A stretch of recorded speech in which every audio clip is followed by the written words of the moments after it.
is 7 tips to help you do a great toast at a wedding. Okay, so you've been selected to be the maid of honor or the best man at a friend or relative's upcoming wedding, and you've been given the dubious honor of doing their toast. Here's 7 tips that will help you do it perfectly. Tip number 1, write down what you're going to say before you say it.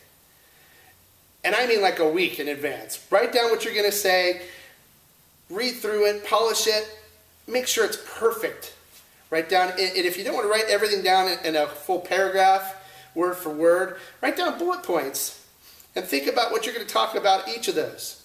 And you can even have that bullet point written on an index card and have it in your hand. So if you lose your track of what you're saying, you can look down and get a reference point to get back on track. But write it down. Number 2, practice it. Practice, practice, practice, practice. Even us DJs, before we go to do a wedding, we practice what we're going to say several times before we go out and say it. That way we know it's going to be done smoothly, and it gives us a sense of confidence. And if you know what you're going to say and how you're going to say it, and you've practiced it beforehand, you'll have a sense of confidence when you stand up and do that toast, and it'll be perfect. What I recommend even doing is turning on a flip cam or a video or any kind of video recorder or even a tape player and doing the toasts and playing it back and listening to it and then fine-tuning it so it comes out where when you watch it or listen to it, it's perfect. And then you know you'll be ready to go on the day when it's time for you to do your toast. Tip number 3, be original. Okay, don't go on the internet and don't look at what other people have posted as tips. Okay, everybody's heard the hand on top of the hand, you've got the upper hand joke. Everyone's heard it 100 times. If you've ever been to more than one wedding in your life, you've heard some of these things that people have posted on the internet multiple times. Don't do it. Instead, be original. Why don't you tell a story that relates to the bride and groom? Share an experience that maybe the 3 of you had.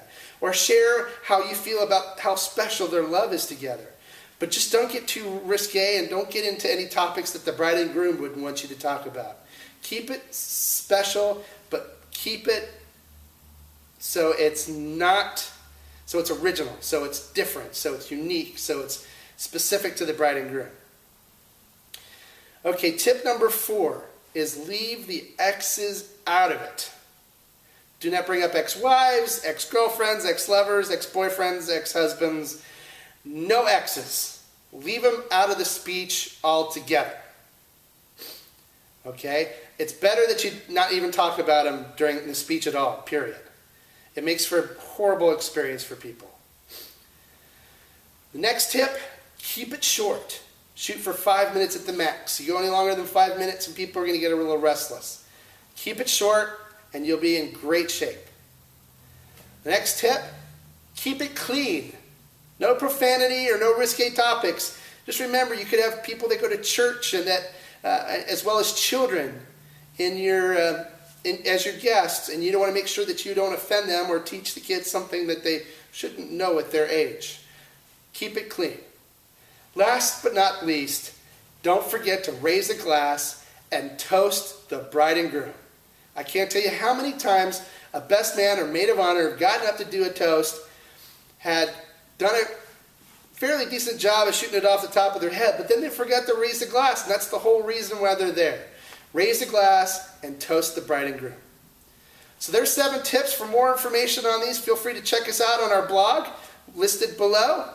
Otherwise, please post any questions or comments that you have below, and we'll respond to them for you right away.